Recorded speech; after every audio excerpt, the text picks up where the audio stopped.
Après avoir vu la semaine passée les bénédictions et toutes les apprécations qui ont été prononcées sur les deux montagnes de Ar-Ebal et Gerizim, et la harangue ou on était revenu sur la partie de Kitavo.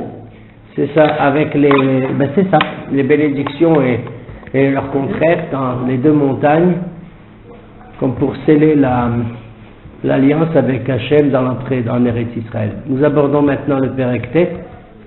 Tu peux donner à Ariel, si ça te dérange pas, tu le dises. Le Perek-Tet qui nous engage déjà dans non pas encore dans le combat, mais dans les préparatifs au combat. Je vais l'intituler ce Perek sans vous faire rire. Celui de la conquête de Yericho a eu lieu, celle de Haï, finalement, pour la deuxième fois, s'est bien déroulé. Et le Perek-Tet, c'est une surprise, pour ainsi dire, on va l'appeler, moi je peux l'intituler de la manière suivante, le peuple d'Israël est frayeur. C'est-à-dire, nous sommes les dindons de la farce. Vous allez apprendre comment des gens peuvent rouler une nation tout entière, c'est-à-dire le peuple juif. Voilà, alors tu commences, Ariel, à t'accorder ta psukim et on les commente. ויהי כשמוע כל המלאכים אשר בעבר הירדן בהר ובשפלה ובכל חוף הים הגדול אל מול הלבנון החיתי והאמורי הכנעני הפריזי החיבי והיבוסי. Voilà, un certain nombre de rois, tous les rois alentour jusqu'à la rive jusqu'au bord de la mer ayant entendu ce qui s'était passé, à savoir ce que les combats qui sont engagés dans Yericho et dans, alors ils vont se liguer pour former une coalition. Ils vont former une coalition parce qu'ils se sont rendus compte que c'était une mauvaise tactique que de laisser le peuple juif attaquer ville après ville, et là c'est les attaquer par faiblesse. Donc ils vont former une union forte qui selon eux pourrait mettre en échec l'avancée de l'armée d'Israël.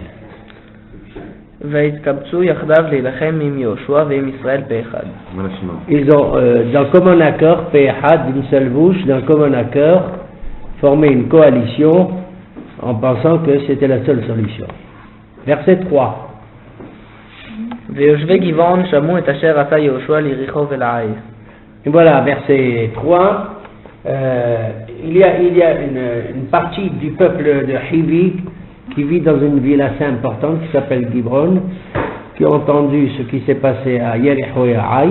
Ils vont prendre une résolution tout à fait nouvelle. Pour la comprendre, il faut savoir qu'avant la conquête de Canaan par Yoshua, il avait pris 3 dispositions. La première, c'est de ne pas engager le combat et de proposer ce qu'on appelle une paix honorable, naturellement avec des conditions importantes impliquant la souveraineté d'Israël. La deuxième solution, si c'est la guerre, qu'elle soit ouvertement déclenchée, déclarée. Et la troisième, c'est, on vous laisse la possibilité aussi de quitter le pays. Voilà. Alors, il se trouve qu'il y a des habitants de la ville de Gibron, on les appelle les Gibronim, qui vont avoir recours à un stratagème. Verset 4. ויעשו גם המה בעורמה וילכו ויצטיירו ויקחו שקים בלים לחמוריהם ונודות יין בלים ומבוקעים ומצוררים. Et alors ils vont user d'un stratagème, à savoir que eux aussi, alors on va expliquer que ça veut dire eux aussi, ils vont agir avec ruse, ils vont littéralement se prendre pour les émissaires de leur peuple, les Gibronis, un certain nombre de ces représentants, de ces habitants. Ils vont porter des habits usés, des haillons, porter des chaussures aussi usées, et des victuailles qui sentent un peu le ranci, le moisi, comme pour attester qu'ils viennent d'une contrée très très très lointaine. Verset 5. Ou Ne'alot balot. Ne'alot balot. Na'alaim on dit de nos jours, Na'alaim. Na'alot balot, des chaussures rapiécées, usées. Ou Metulaot beragléen. Metulaot beragléen, avec des morceaux de tissu là qui leur servent de chaussettes ou de garbaïm. Ou Slamot balot alehem. Ou Slamot, c'est comme Smalot, Simla. des tuniques, les hommes portaient des tuniques. On traduit ça comme robe pour les femmes, mais ils portaient des tuniques. La tunique de Yosef s'appelait ketonet passible. Là c'est slamot ou smalot. Il y a des mots comme ça qu'on peut intervertir en hébreu. Comme par exemple keves, le mouton, on peut le dire aussi kesel. D'accord? Il y a des mots comme ça qu'on peut intervertir.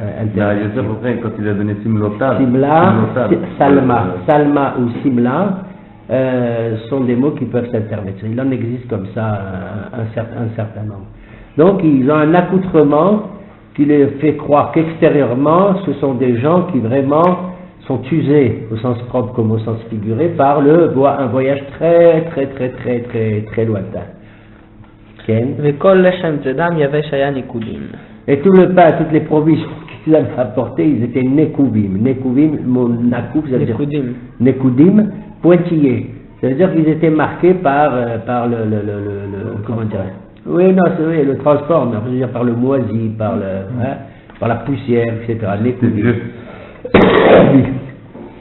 וילכו אל יהושע אל המחנה הגלגל ואמרו אליו ואל איש ישראל מארץ רחוקה בנו ועתה כרתו לנו ברית. Ils se rendent auprès de Yoshua, le contre-chef, et auprès de l'assemblée, en leur disant, nous sommes des gens qui venons de très loin, et pour conclure avec vous une alliance. Alors déjà, apparemment, on ne comprend pas, parce que s'il s'agit de citoyens qui viennent d'une ville extérieure à Canaan, aux 7 nations, les Shiva Amamim, ils ne sont pas du tout impliqués par le combat qu'on va entamer, et s'ils sont de l'intérieur, bon ben alors ils n'avaient pas besoin non plus de ce stratagème puisque Yoshua avait déjà proposé, si c'est pour le shalom, d'accord? Donc il y a une espèce de vice, de cynisme ou de vice qui les pousse à agir ainsi. Alors le passou, comme j'ai dit tout à l'heure, ils ont agi avec ruse en utilisant un stratagème, Gamhema, eux aussi. C'est-à-dire eux aussi. C'est la première fois on les voit. Nafon, qui c'est eux aussi. Ça, d'après certains commentateurs, ils veulent dire que eux aussi, ils ont le droit d'utiliser la ruse, comme ce fut le cas du temps de qui? Du temps de Shimon et Lévi à propos de la ville de Shrem, qui ont utilisé un stratagème en disant à Shrem et à Hamor, vous ne pouvez pas faire partie de nos peuples sans procéder à la circoncision. À Brit Mila, la circoncision. Alors Gamhema, ça fait peut-être, selon certains commentateurs, allusion à ça. Ou alors à d'autres événements. Alors des amis qui vous veulent du bien. Voilà. C'est-à-dire qu'ils peuvent utiliser effrontément un stratagème. Ils analysent l'attitude de Shimon et Lévi à Shrem comme étant une attitude qu'on peut, puisque nous les Juifs on l'a fait, eux aussi pourquoi pas, d'accord? Donc on peut. Alors, ce qui est encore étrange, c'est que, à supposer que ce soit des gens qui viennent de loin, est-ce que pourquoi ils utilisent un test? Ils n'avaient pas besoin de l'utiliser. Mais en vérité, on se rendra compte que ce ne sont pas des gens qui viennent de loin, ce sont des gens qui sont distants de Gilgal, qui est l'étape où on se trouve, le quartier général du peuple juif à l'entrée d'Israël, c'est Gilgal. Ils sont peut-être à Gibon, ils sont à, je sais pas, moi j'ai lu ça, une soixantaine de kilomètres, une cinquantaine de kilomètres. D'ailleurs, on va s'en rendre compte tout de suite dans le chapitre. Voilà. Alors, on va essayer de comprendre dans quel but ils agissent ainsi.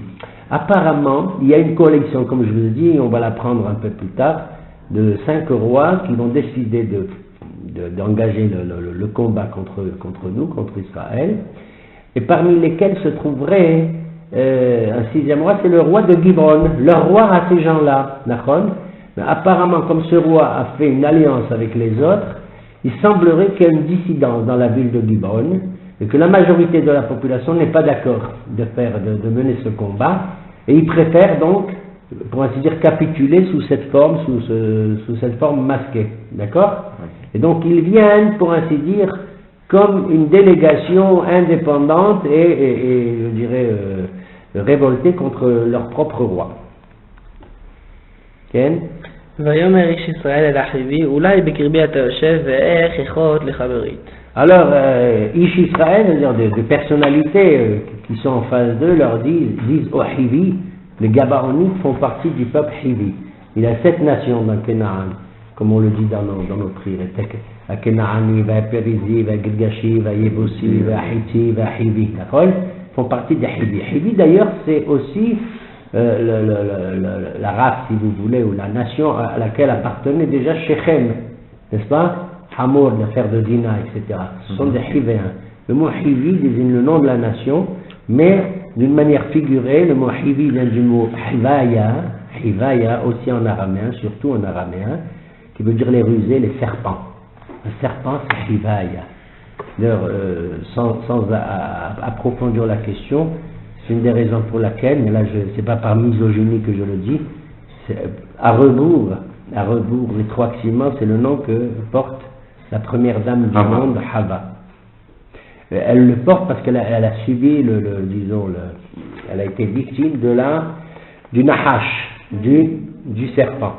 Elle portait ce nom, elle l'aura, mais elle aura quand même comme fonction essentielle et importante que va lui donner Adam ensuite, Kol Hay, la mère de tous les vivants.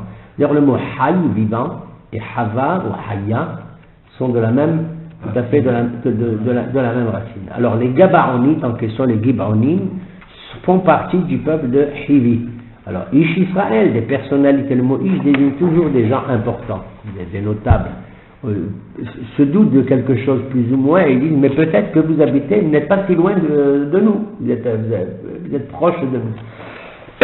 Parce que le fait qu'ils portent des victus à user, des haillons, etc., c'est quand même ridicule, très sincèrement. À supposer que des gens viennent de loin. Bon, ils viennent des Indes, disons de l'Inde, d'accord. Et leur pain en chemin moisi, qu'est-ce qui les empêche d'aller au supermarché Zol Begadol Kenaan, hein, ou Super Hebron, ou Super Zol Perizi, Yebusi, etc. Et de se ravitailler. On ne peut pas imaginer que ces gens, qui sont des gens importants quand même, puissent manger une nourriture aussi moisie aussi. D'accord? Donc, on sent qu'en Orange, il y a une incohérence dans leur comportement. Mais ils vont agir avec une certaine pas élégance, avec une certaine ruse encore plus forte, plus poussée. Ken? Verset 8.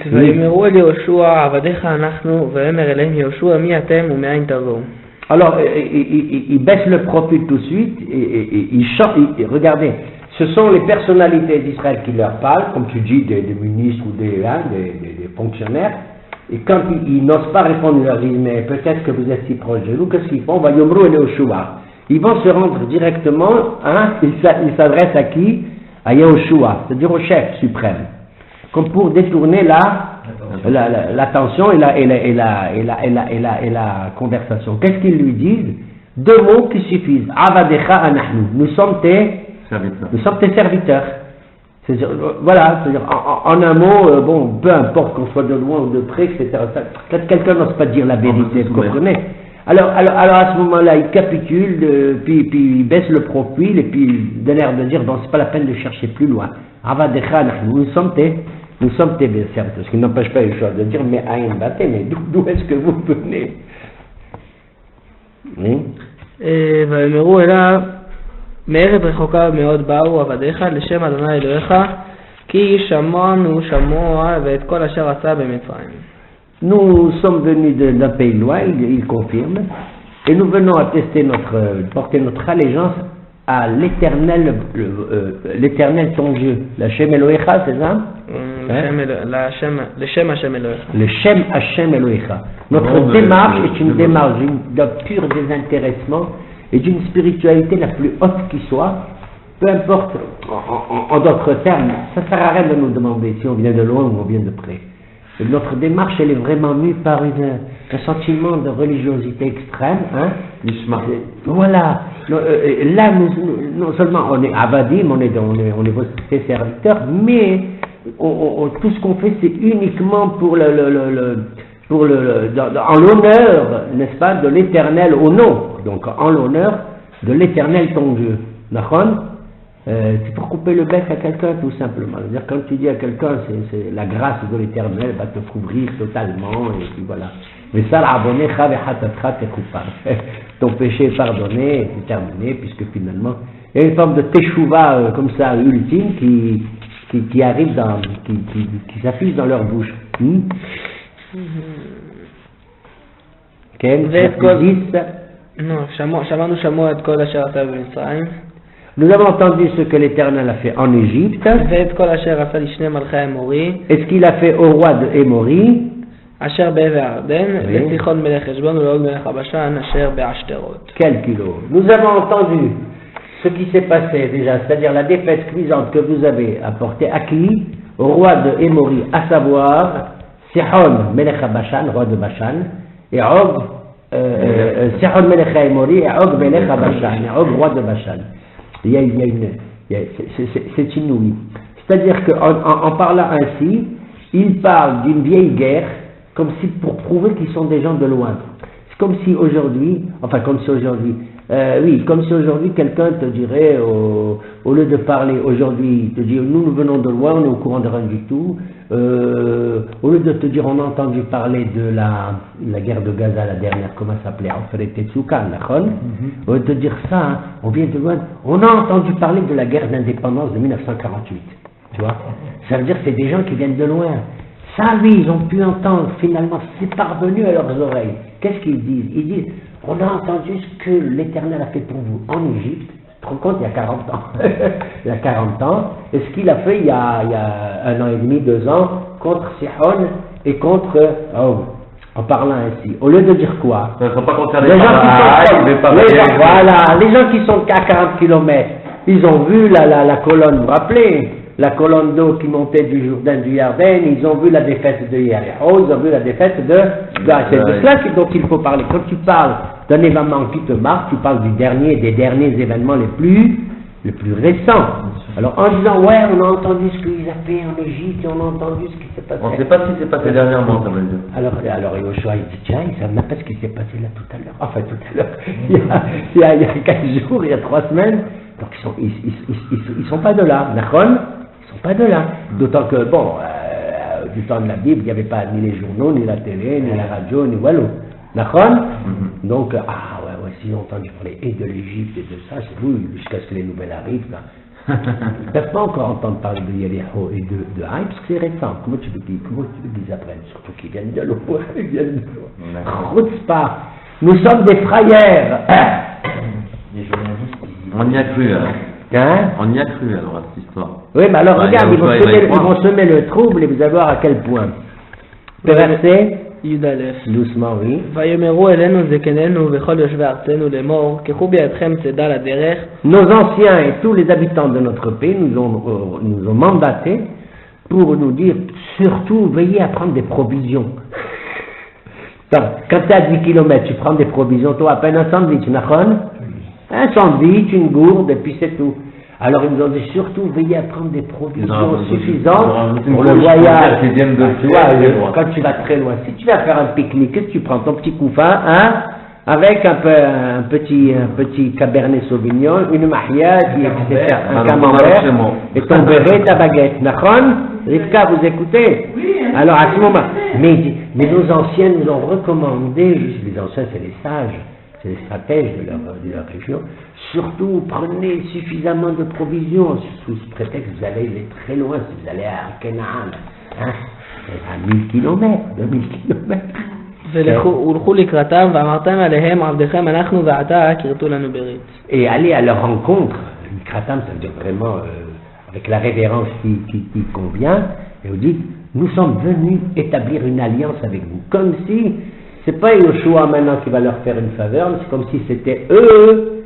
Pourquoi? Parce que venant d'une contrée lointaine, ayant entendu parler des miracles de l'Égypte et de ce qui s'est passé contre les puissants rois Sihon et Og, et nous venons de loin, c'est comme si nous venons apporter, nous sommes l'écho des prodiges que l'Éternel a fait à votre égard, et d'autant plus que nous maintenant, par notre venue, nous attestons quoi? La grandeur et la noblesse du Dieu d'Israël. Vous avez vu le langage, comment il est diplomatique, il est sournois, hein? D'accord? Verset 12. Le langage Obama. Verset 12. Trahilleurs, nous sommes des poires. Alors, זה לחמנו חם הצטיידנו אותו מבתינו ביום צאתנו ללכת אליכם. Ce pain que nous avons, le mot lechem ne désigne pas que le pain, ça désigne toutes sortes de victuailles. Le mot lechem, de nos jours, c'est le pain. Mais dans la Torah, ça veut dire toujours les provisions, les victuailles, y compris le pain, D'accord? Il dit, regardez, ce pain qui était si chaud quand on a quitté notre pays, regardez comment il est devenu, oui. Il est dur et plein de nikudim.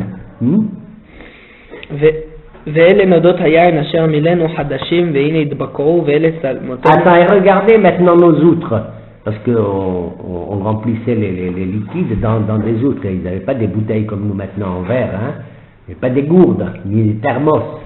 Il dit, regardez nos outres, elles étaient toutes neuves, et maintenant elles sont toutes usagées. Le vin, et normalement le vin qu'il y a dans les outres, c'est du vin qu'il y avait dedans? Il parle de vin. C'est étrange parce que le vin normalement, plus il vieillit, plus il est bon. Mais là, du fait du voyage, peut-être du fait de la chaleur aussi. Et les outres, elles ont été fendues, trouées, d'accord. Regardez qu'est-ce qui reste de notre vin et tout. On va les plaindre. On va les plaindre.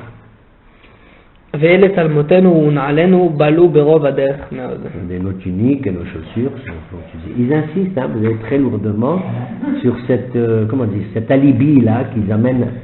Ils viennent de loin, ils ont souffert pour arriver jusque là. Oui, comme j'ai dit, il y a Zol Begadol quand même, il y a en route Nachon, il y a quand même des halls de gare, il y a des. Oui. Comment se fait-il s'ils habitaient à côté? Ils auraient dû reconnaître qu'ils avaient un accent qui n'était pas si étranger que ça. Oui, mais vous avez raison, mais les peuples cananéens, ils parlent un patois différent. N'oublions pas que les Hébreux arrivent tout fraîchement ici. Donc les Hébreux ne sont pas censés connaître tous les patois. Alors, imaginez qu'ils ont un accent. Vous savez, un vrai Français aussi, lorsqu'il va à Montpellier, il ne connaît pas la langue d'oc. Vous savez, le patois, ou la langue d'oï, ou bien le breton, ou bien l'accent alsacien, etc. Avec des mots du patois local. De nos jours, on l'emploie très peu, mais vous savez, il y a des patois qui sont encore de nos jours, pratiquement s'ils sont utilisés quelque part, inconnus du Parisien, du Lyonnais ou du Marseillais. Hein? Donc il suffit que vous entendiez un gars baronite parler comme ça, vous ne savez pas d'où il vient, pour vous c'est du chinois. Quand quelqu'un vous parle, tiens en France, quelqu'un te parle, moi j'ai été détourné de New York vers Montréal à cause de la neige, je me suis rendu à Montréal avec des amis, alors que j'avais appris l'anglais pour pouvoir me mesurer à l'anglais là-bas à New York, pour étudier là-bas, et j'étais surpris, on était dans une chambre d'hôtel, on a mis la radio, on entend parler, on n'a rien compris, on croit que c'est de l'anglais. Alors on était malheureux parce qu'on s'est dit, mais à quoi ça sert, on a étudié des mots. Rien quand tu parles en français. Vous savez ce qu'il parlait, le français? Avec on a mis quand même une bonne minute, pas plus, mais quand même une minute, c'était énorme pour nous, hein, compte tenu de notre surprise, à déceler qu'il s'agissait mamage du français. C'est un français du XVIe siècle qui parle. Hein? Ils ont des vieux mots qu'ils utilisent, c'était le français de Molière, je ne sais pas de qui, moi qui parle, avec un accent qui fait qu'on n'est pas habitué à...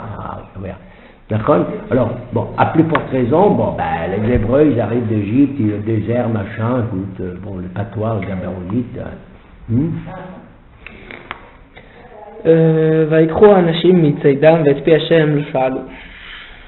Alors les gens, ils ont amené avec eux quelques provisions, des cadeaux, tu vois, des vieux millefeuilles, hein, des éclairs complètement rabougris, ils ont dit on vous offre ça quand même, tu vois, on est généreux. On est généreux. Alors ils leur ont donné, ils ont pris ça comme ça, qu'on pourra tester encore pour regarder la preuve, quoi. Et on vous offre à manger. ויעש להם יהושע שלום ויכרות להם ברית לחיותם וישבעו להם נשיא העדה. Voilà, Ishbe'ou. Alors Yoshua établit, pardon, mon fils. ויעש להם יהושע שלום. Yoshua donc conclut avec le shalom, un acte de pacification. ויכרות להם ברית לחיותם. Il établit une alliance avec eux pour les hayotam, c'est-à-dire quoi les hayotam? C'est pas pour les laisser en vie ici. Hayotam ça veut dire hay. La hayotam, ça veut dire pour leur permettre de résider en toute sécurité. Par exemple, dans la paracha de Shemot que tu vas lire, mon fils, il y a écrit que les sages-femmes, elles ont pas tué les enfants, hein, comme il a demandé le pharaon. Et il y a écrit là-bas, alors, on ne peut pas traduire, elles ont laissé vivre les enfants, puisqu'elles les ont laissés vivre. Là-bas, ça va être, non seulement elles les ont sauvés de la mort, mais elles leur ont assuré la subsistance. C'est-à-dire, elles ont assuré les biberons, les machins, les compotes et tout ça. C'est assuré. Donc, Yoshua leur a assuré qu'ils trouveront une subsistance où dans le pays. Puisqu'ils étaient dans l'ignorance, qu'ils étaient à côté, qu'ils étaient vraiment de loin. Il leur a dit, pas de problème, vous pouvez même vous installer ici, vous pouvez passer un bon moment, ce que je sais moi, 1 mois, 2 mois. Tournant de la situation. Et ils ont juré. C'est-à-dire, Yoshua s'en va, et maintenant les filarques, on appelle ça en français des filarques, Messiaïda, les princes de l'Assemblée d'Israël, ce qu'ils font, ils prêtent serment. On leur a demandé, ils disent, nous jurons au nom de l'Éternel que cette alliance conclue par Yoshua, eh bien, nous allons l'adopter au nom de Dieu. Et ça va être la grossière erreur qu'ils vont commettre. Et c'est une erreur qu'on peut leur pardonner parce qu'elle provient à la fois de leur bon penchant, de leur naïveté peut-être aussi, mais surtout, c'est le plus important, de la volonté, dans la politique de Yoshua, de ne pas venir uniquement pour détruire ou tuer, vous comprenez? Que même si ces gens avaient été de l'intérieur du pays, ils auraient accepté cette proposition, vous comprenez? Bien sûr, une proposition assujettie, encore une fois, à l'acceptation par cette population de la souveraineté, ça c'est absolument indéniable, indiscutable, de la souveraineté d'Israël sur ces populations. Mais eux, ils voulaient plus que cela, ils voulaient échapper à un conditionnement que l'armée d'Israël veut imposer à ces populations, même si elles acceptent la pacification.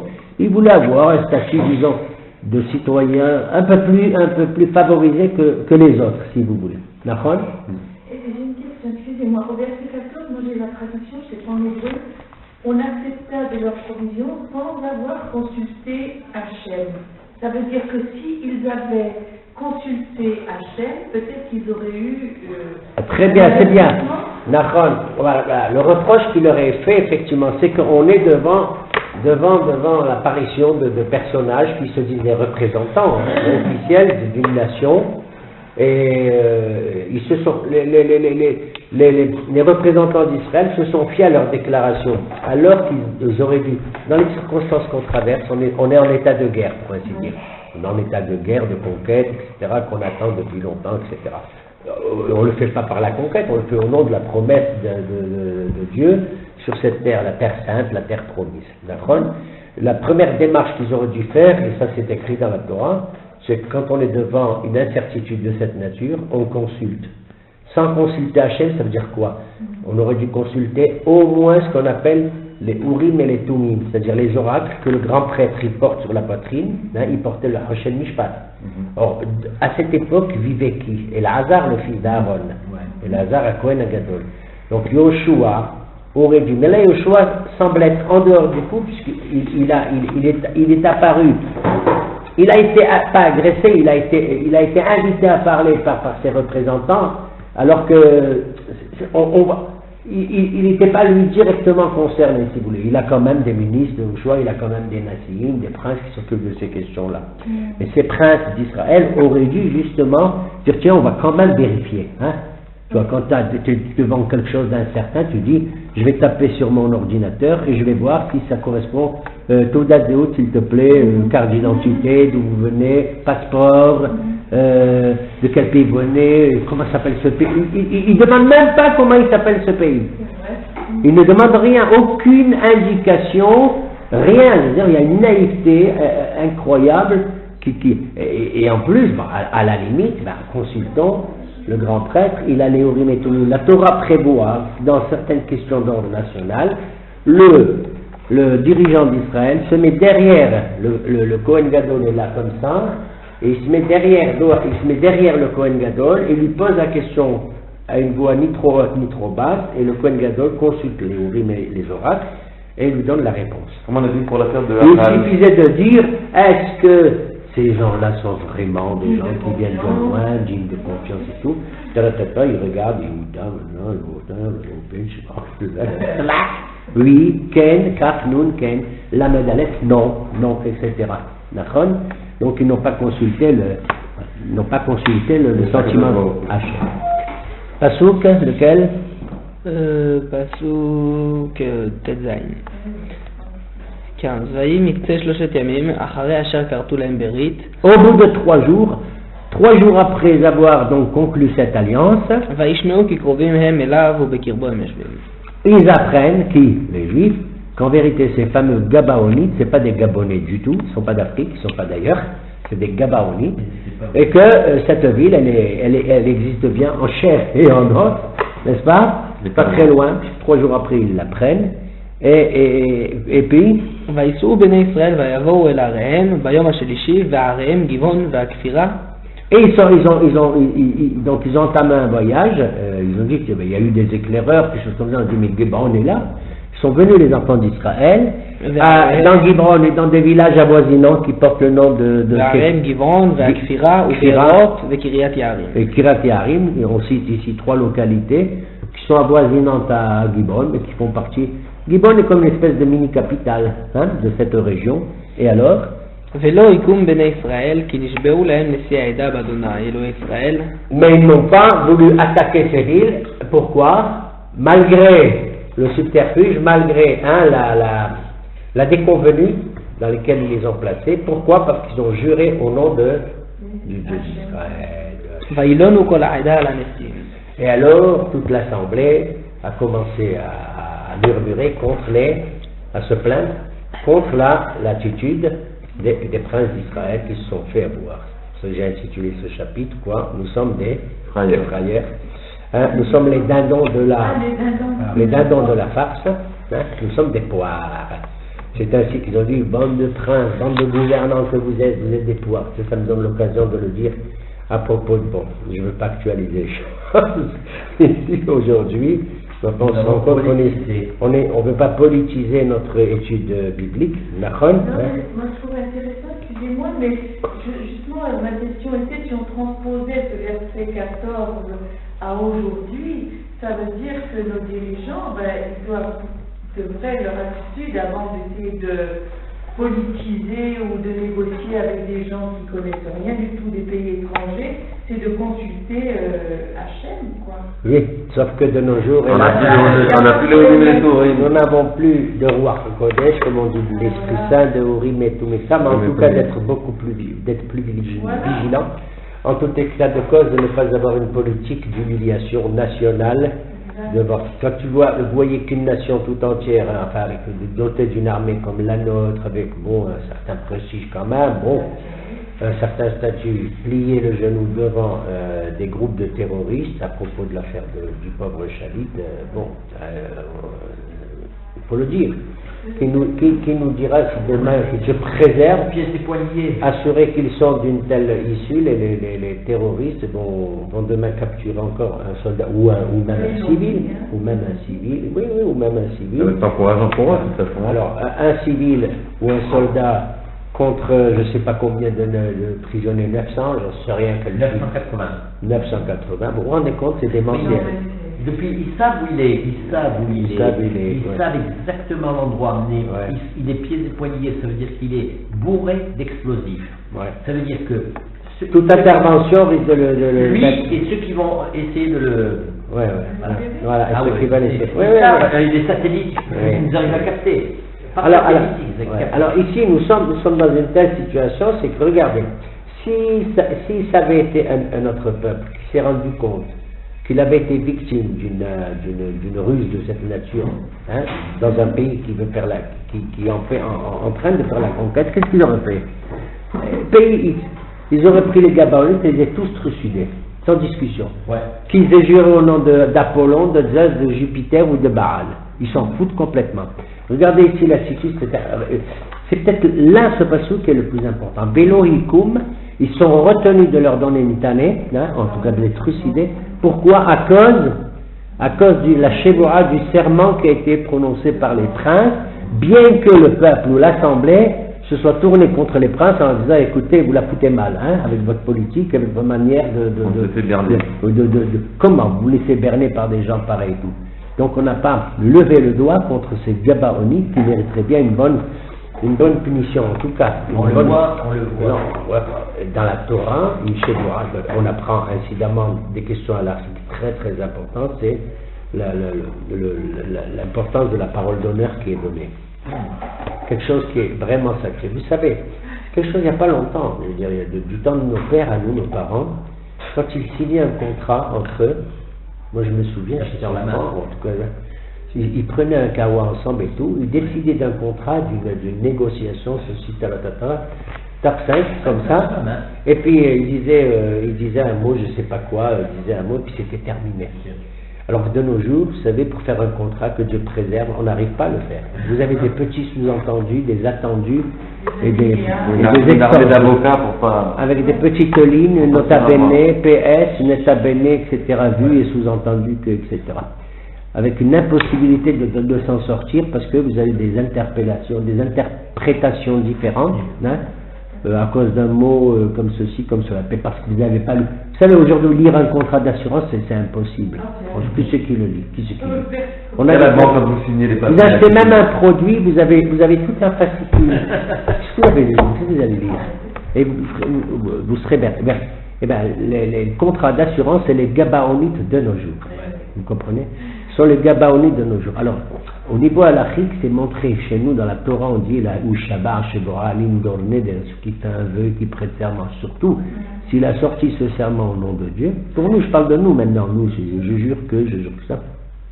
C'est quelque chose de très très très grave et qui peut être soumis à une grande peine si on ne réalise pas le contenu de son serment, de cette Shebora ou de ce Neder. Alors là, ici, et d'autant que, non, parce que les rabbins dans le Talmud disent, mais enfin, on s'en fout de ce serment, on s'en fout, étant donné que ce serment, il est trompeur, il est faux, il est manifeste, voilà, au bout de 3 jours, on se rend compte, mais comment on peut se plier à un serment blasphématoire de cette nature? Vous comprenez? Et ils ont dit, ah oui, vous avez raison, on aurait dû, mais on ne peut pas, pourquoi? Hilul Hashem. Qu'est-ce que ça veut dire Hilul Hashem? Profanation du nom de Dieu. Mais on s'en fout des gars. Mais non, tu n'as rien compris.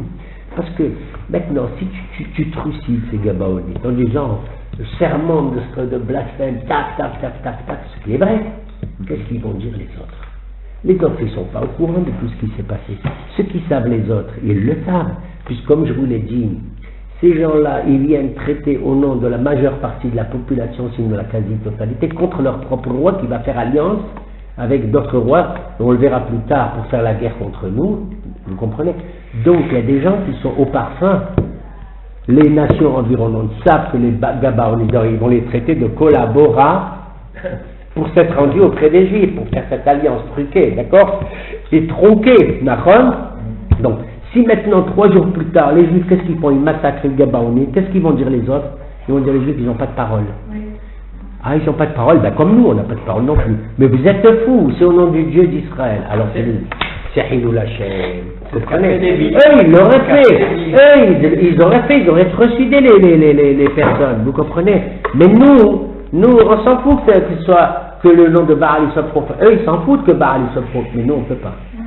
Vous vous rendez compte? Il y a des situations comme ça dans la Torah où on est tellement tenu par cet engagement de la parole donnée, surtout sous l'assistance et le serment d'Hachem, que la question de Hilul Hashem, c'est quelque chose de très fragile chez nous, très, comment je vais dire, épidermique. Ouais. Très, très, très épidermique. Très épidermique. D'ailleurs, quand on parle de la tchouva d'Aharambam, il parle de 4 étapes de la tchouva. Ceux qui transgressent un commandement positif, alors il faut tchouva. Ceux qui transgressent un commandement négatif, alors ils fassent comme ça. Et qui il va peut-être leur pardonner. D'accord? Négatif. Ceux qui transgressent un commandement qui est hayab de karet, de retranchement, alors il faudrait que ça, plus les Yisourim, il faut teshuva, qui pour plus les Yisourim, les épreuves qui leur arrivent, pour expier leur péché. Celui, dernier degré du péché le plus grave, c'est quoi? Hilul Hashem. Alors il te dit, qu'est-ce que c'est que Hilul Hashem? Alors tu t'imagines, profanation du nom de Dieu, tu t'imagines que c'est un péché mal. Quoi? Il te dit, par exemple, un rabbin, il va chez le boucher, devant des gens, hein, il achète sa viande, et il dit au patron, il lui dit, je te payerai plus tard, et il s'en va. Ça s'appelle du Hilul Hashem. Quand je dis un rabbin, c'est comme le Rab Huna, parce qu'il s'agit d'un cas réel qui s'est produit dans le Talmud. On a dit, si Rab Huna, il va, il fait comme ça, les gens disent, quoi, Rab Huna, il se permet de faire? Vous comprenez?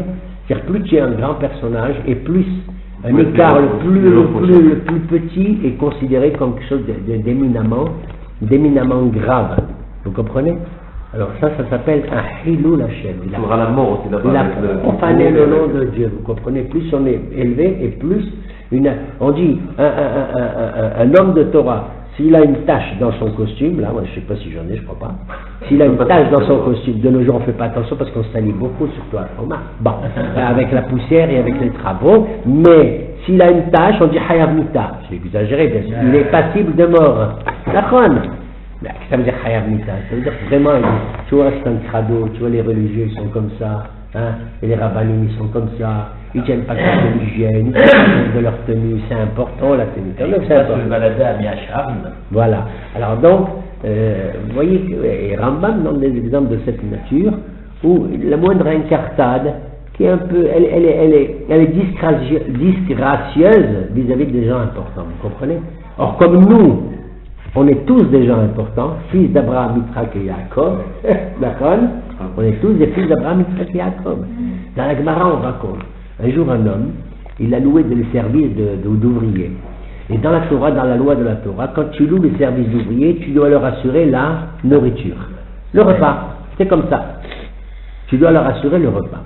Et cet homme, il a dit, il va voir son père, il dit, papa, j'ai trouvé des ouvriers, ça y est, ils vont nous faire le machin, ils vont nous faire le... Alors le père, c'est un arabe, j'ai oublié le nom, il a dit, dis mon fils, tu leur as dit quel repas tu vas leur faire? Non papa, je leur ai pas dit. Ouah, Nick, ça va pas la tête. Il lui a dit quoi? Il lui a dit, tu sais maintenant, comme tu leur as pas dit qu'est-ce que tu leur faire à manger, si tu ne leur fais pas à manger comme à la table du roi Salomon ou à la table d'Abraham quand tu as reçu les anges, t'es foutu. S'ils exigent de toi du saumon fumé, pas du caviar, pas cachère, du saumon fumé, et de la dame farcie, du canard à l'orange et de la dame au pot et tout, tu n'es plus dans tes droits. Ils sont en droit, et du faudra, ils sont en droit d'exiger de toi. Il dit Hachel, mais mon fils, tu sais pas que quand on engage des ouvriers, tu dois préciser le repas que tu dois leur faire, et le minimum, c'est le SMIC du repas. Voilà. Et la Gemara dit, le minimum, c'est des kitniot, pas des kitniot. C'est-à-dire du pain avec un plat de pâtes ou de fèves ou de je sais pas quoi. C'est le minimum. Le minimum requis pour qu'ils tiennent le coup, mais tu dois leur assurer, le patron juif doit assurer la nourriture à ses ouvriers. Si tu n'as pas fait ça, hein, alors voilà ce que tu es hayab comme ça. Regarde, montrer. Il a dit, mais pourquoi? Il a dit, mais c'est des ouvriers. Il dit, tu n'as pas la tête, tu dis des ouvriers. Il a dit, les ouvriers chez nous, c'est les fils d'Abraham, de Isaac et de Jacob. Vous comprenez? Comme ça. Alors chez nous, un serment. Déjà entre nous, c'est grave. Mais à plus forte raison devant des gens d'une autre nation. Et à plus forte raison, lorsque les autres nations vont apprendre que ils vont dire qu'est-ce que c'est ça. On va tous se réunir, on va trousser. C'est pas des êtres humains, les juifs, c'est pas des gens de parole, c'est pas. Ça c'est. Même en temps de guerre, même en temps de conquête, il faut faire attention à notre maturité morale. Une question. Oui. Lévi, il était passible de quoi? Puisqu'il a passé outre de l'arrangement qu'il y a eu avec quand il est allé suite au viol de Dina, il est allé avec son épée, avec ses frères.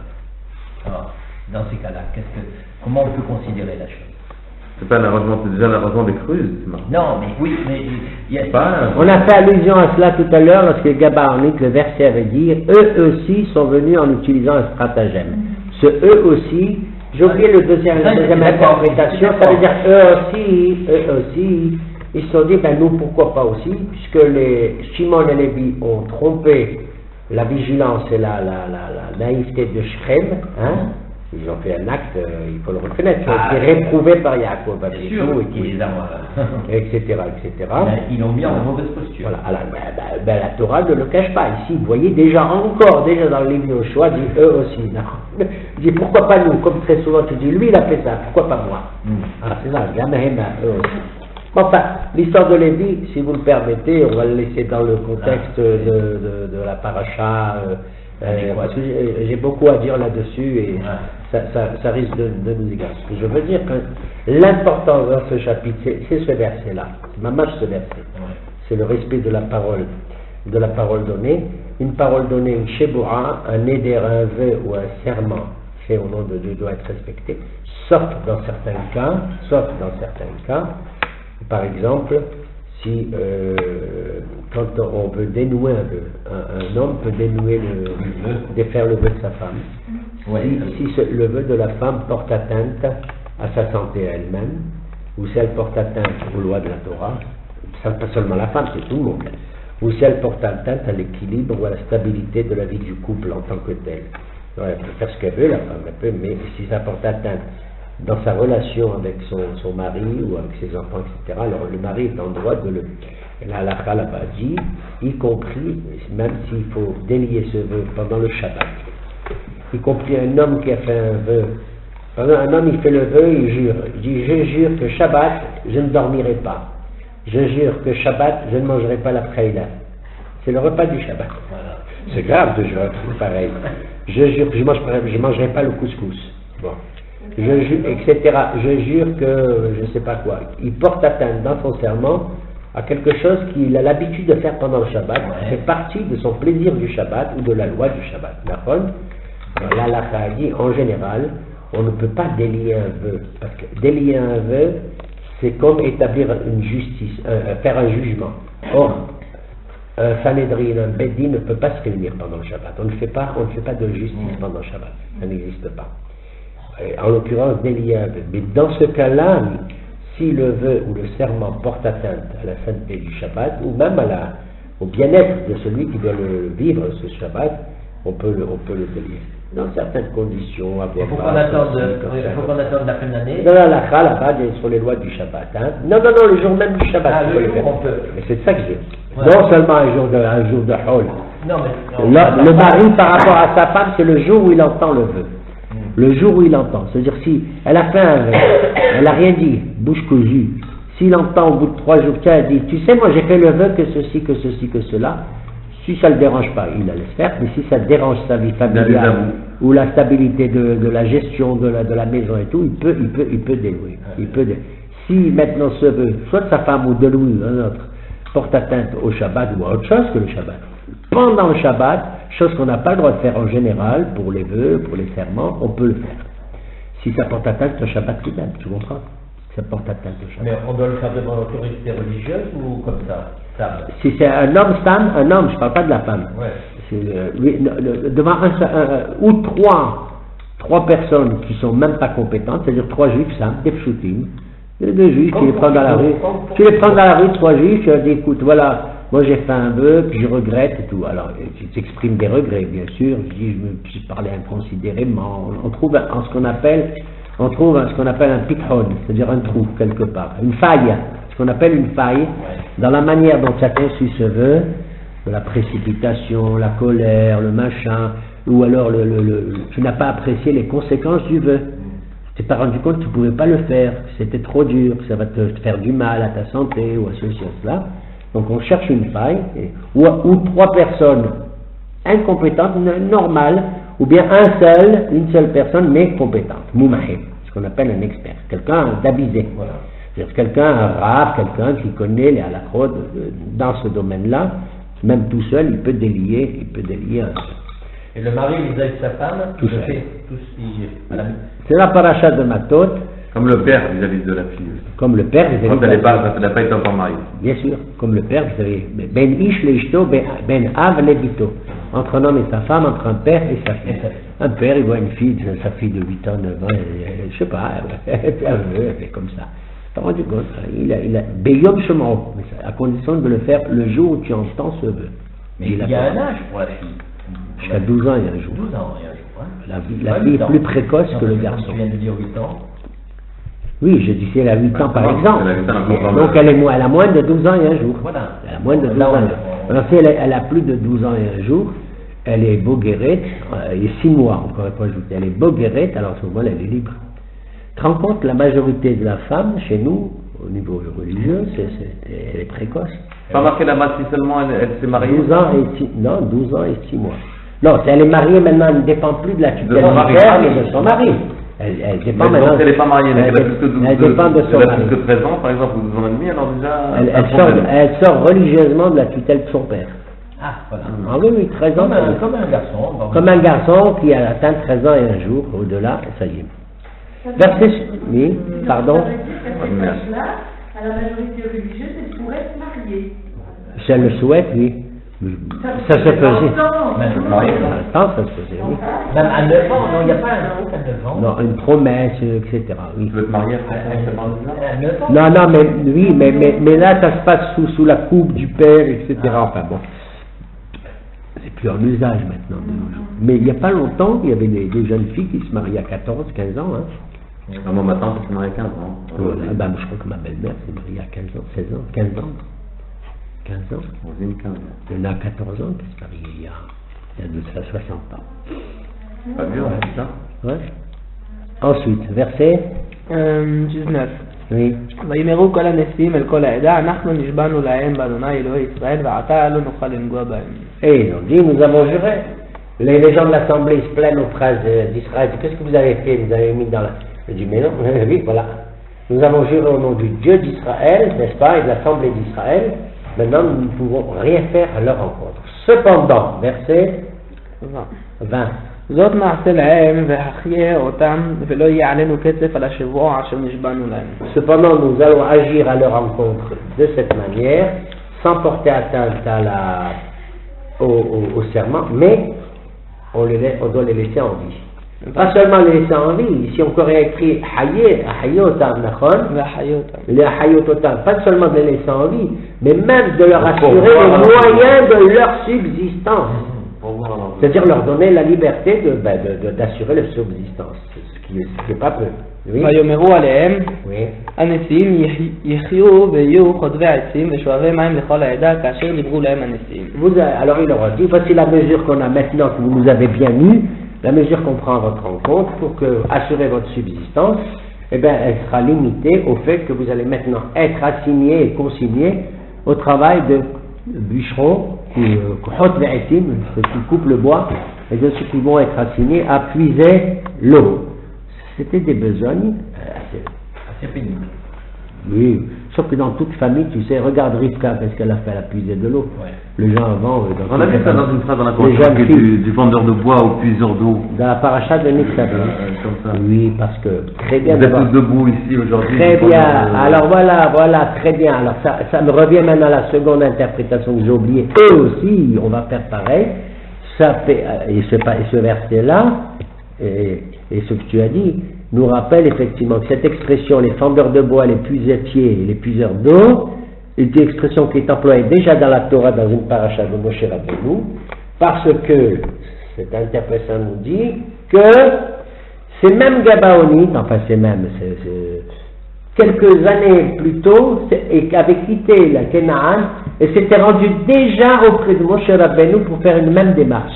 Alors quand il y a écrit eux aussi, c'est qui c'est eux aussi? Eux aussi, comme les premiers Gabaonites d'il y a 2-3 ans qui avaient fait la même démarche, mais qui apparemment n'avaient pas fait de bruit au sein du peuple, puisqu'il n'y avait pas encore l'entrée en Eretz Israël, donc c'est pas une affaire qui avait fait, c'est une intervention, etc. Voilà, qui n'a pas laissé, voilà, c'est pas un scoop, exactement. Voilà.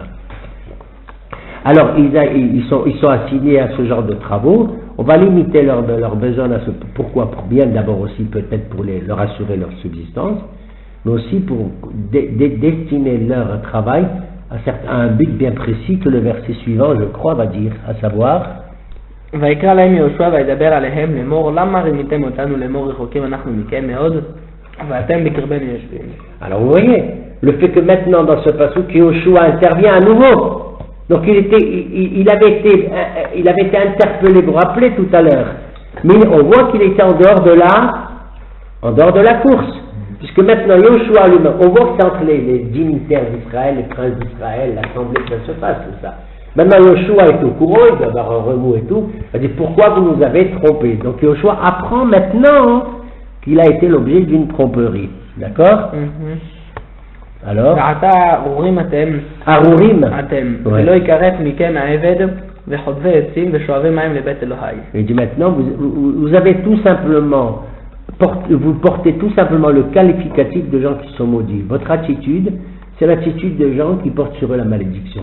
Vous dites Arurim Atem. Vous êtes des gens maudits d'agir comme ça.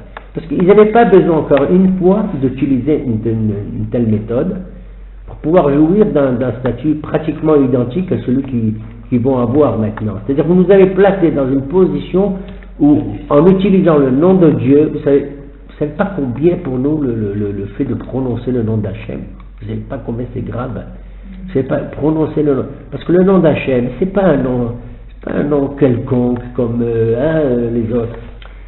Il désigne, le nom de Dieu désigne l'essence de Akadosh Baruch Hu. On n'a pas le droit de s'approcher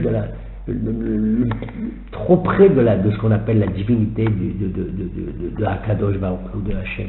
Et même son nom, il fait l'objet comme des Vaya Bayomahu, Yachem Ehad, ou Shmo Ehad. Il adviendra en ce temps-là que Dieu sera un et son nom sera un. D'accord? On voit comment le nom de... Troisième commandement. Vous avez failli si on était nerveux, si on avait été des barbares, si on avait été ceci, d'enfreindre nous-mêmes cette loi. C'est le troisième commandement des 10 commandements. L'otissa et Shem Hashem Elohecha, la chave. Tu ne porteras pas le nom de Dieu en vain. Là-bas, le rabbin Ibn Ezra dit, vous savez, il dit comme il nous dit à nous, ce commandement-là, c'est peut-être le plus grave de tous les 10. Et alors on est tous on est inquiets. Comment c'est le plus grave? Il dit parce que c'est le plus facile et je ne sais pas si vous avez remarqué, nous, les Sfaradim, les Algériens, les Marocains, les Tunisiens, je me rappelle avant, peut-être de nos jours, moins, pas du tout, on prononçait trop facilement le nom de Dieu. Par exemple, deux hommes, ils faisaient un pari entre eux, etc. Qu'est-ce qu'on disait? Je te jure devant. On dit devant Dieu. Il y en a même qui justement sur le nom du Sefer, ils juraient sur le nom du Sefer Torah qui est dans la synagogue. Je te jure sur le nom du Sefer Torah. Je te jure devant le bon Dieu. On disait le bon Dieu. Et des expressions de cette nature, on le faisait pas par. On était ignorants de la manière. C'est vrai qu'on disait les choses en français et tout. Pour attester de notre bonne volonté, on était très ça suffit de mettre le bon Dieu au milieu de tout ça. Parce que quand tu l'utilises, finalement, tu le banalises et tu le désacralises le nom de et Ben Ezra dit, tu vois, ça. Tu n'auras pas d'autre Dieu que moi. Ben, c'est évident, je ne vais pas avoir moi, je ne vais pas faire un acte de... Vous comprenez? Honore ton père et ton... Ben, c'est évident, honore ton père et ta mère. Ne tue pas, ben, c'est évident, je ne vais pas tuer. Ne vole pas, mais c'est évident. Et il dit, Rabbi Ben Ezra, il dit, ne prononce pas le nom de Dieu en vain. Même si on fait une bracha. Comme il a dit David Amelech, Avon Aqiba Yesuveni, c'est le péché de mes talons qui m'entoure, qui me perturbe. C'est quoi mes talons? C'est des mitzvot, elles me paraissent tellement anodines, tellement simples, tellement que je les piétine avec mon talon. Vous comprenez? Par contre, les grands commandements, ça lui pire qu'à votre Dieu, sois attentif aux commandements apparemment simples, apparemment anodins, autant qu'aux commandements qui te paraissent très, ne tue pas, ne vole pas, tout ça. Il dit Rabbi Ben Ezra, tu vois, ce troisième, c'est l'Otiza, et Tachel et Tchemo la Chave. Hein? Celui qui prononce le nom de Dieu en vain, voilà. Okay. Alors, si on fait une bracha batalam, on est obligé de dire on répond pas Amen. Après ils sont faits, non. Ça dépend de ça rend à Hachem, Lameden mais si tu vois quelqu'un prononcer une bracha en vain, ou dans des conditions lamentables, enfin vraiment inconsidérées, tu réponds pas Amen. Tu réponds pas du tout Amen. Mais on ne dit pas. Des fois, moi je me retiens, mais ça c'est autre chose. C'est pas aussi grave, mais ça dépend à quel niveau on se trouve. Quand je vois des mots dans la Torah, dans la lecture du Sefer Torah, ou dans la Birkat Kohanim, qui grincent, et que je considère vraiment, je dis, moi, grave, bon, je ne peux pas non plus jeter que du préserve, mais par exemple, au lieu de dire Vihuneka, tu dis Vihuneka, ben, je suis désolé, va recommencer ta leçon, va apprendre ta leçon à nous. Non, je suis désolé. D'autant que, bon, de temps en temps, il faut faire un petit effort pour prononcer. Ben, je n'ai pas demandé à ce que les gutturales soient comme nous, très franchement, hein, accentuées, prononcées, mais qu'au moins on fasse la distinction entre un hat et un kha, etc. Voilà. Voilà, on voit comment ce chapitre vraiment illustre, et pourtant c'est pour les juifs maintenant une sorte de boulet qu'ils portent. Mais ils le font maintenant, ce boulet, ils le portent volontiers avec ces histoires de ces gabaonites, ces pseudo-adeptes de la paix, etc., stratèges, tout ça. Je ne veux pas me moquer, mais enfin je les appelle les Suisses du Moyen-Orient maintenant. Alors, ויענו את יהושע ויאמרו כי הוגד לעבדיך את אשר ציווה השם אלוהיך את משה עבדו לתת לכם את כל הארץ ולהשמיד את כל יושבי הארץ מפניכם ונראה מאוד לנפשותנו מפניכם ונעשה את הדבר הזה. Dieu voit la réponse des Gabaonites. Oui, excuse-nous, mais nous avons eu tellement peur. Nous nous souvenons de ce que des prescriptions que ton maître Moïse a reçues de l'Éternel et tout. Et voilà pourquoi nous avons agi. De là, dans ce verset, on apprend aussi qu'ils ont fait à l'époque de Moshe la même chose. Puisque nous avons appris ce que Dieu il avait dit à ton maître Moshe, à Moïse. D'accord? Ouais. Ils avaient déjà utilisé, mais à l'époque, ça n'avait pas été tellement de c'était sans conséquence, puisqu'on n'avait pas encore mis le pied sur la terre. Donc, vous voyez, ils avaient déjà entamé une telle procédure. Et ça, à l'encontre de leur décision de leur propre roi. Ça, on le sait. On l'apprendra plus tard. Mais s'ils ont fait ça au temps de Moshe, donc Yoshua, il savait déjà. Mais Moshe, il les a mis déjà. Il leur a dit, écoutez, si c'est comme ça et tout, il y avait des transfuges. Comme des fois dans la frontière, il y a des types qui traversent les frontières, ils viennent se réfugier et tout. Il y avait des transfuges de Gebron déjà du temps de Moshe. C'est pour ça que dans la paracha de Nitzavim, toi tu as fait allusion tout à l'heure, il a écrit depuis celui qui fend ton bois jusqu'à celui qui puise ton eau. D'accord? Voilà, mais c'était pas massif, c'était pas considérable.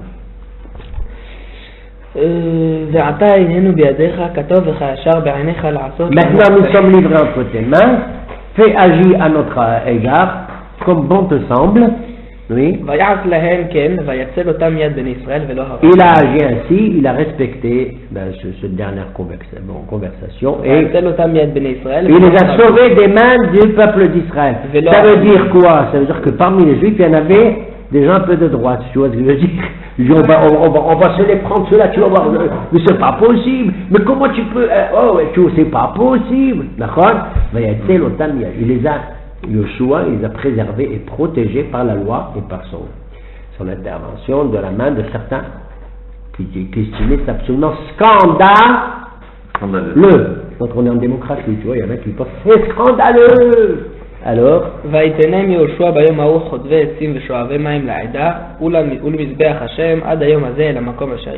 voilà. Et ils ont été assignés à ce travail-là de fendeur et tout, mais où? Pour l'assemblée et pour le Mishkan et pour le sanctuaire. C'est la fin. Et pour le sanctuaire, on saura beaucoup plus tard, je ne veux pas entacher notre chapitre aussi, que cette affaire-là va avoir des conséquences très très douloureuses pour certains hommes. On s'en souviendra si Dieu veut, quand on étudiera la période de David et du roi Shaoul, avec ce que c'est Gabaonite et la parole qui a été donnée là maintenant. Ce sont des gens maintenant ils ont, comment on appelle ça, un contrat déterminé? Non, indéterminé. À durée indéterminée. Ils sont affectés à un travail. Ils vont aimer, qui va leur assurer plus que le SMIC. Donc ils vont jouir d'une position incroyable. Vraiment, ils auront la sécurité, l'immunité, ils auront la Bitoach Leumi, ils auront tout ça. Non, mais la retraite. Tu vois, non, vu de l'extérieur, on se dit, tiens, quelles conditions, quel statut ils ont ces gens? Ouais, mais ils vont avoir de tels revenus, de telles commodités dans l'exercice de leur travail, de leur résidence et tout, que lorsque plus tard, il va y avoir une petite atteinte à leur petit salaire, il va y avoir des conséquences très graves pour certains d'eux. On le verra, je vais laisser le suspense. Quand on prend des renseignements bien comme il faut avant de jouer quoi que ce soit.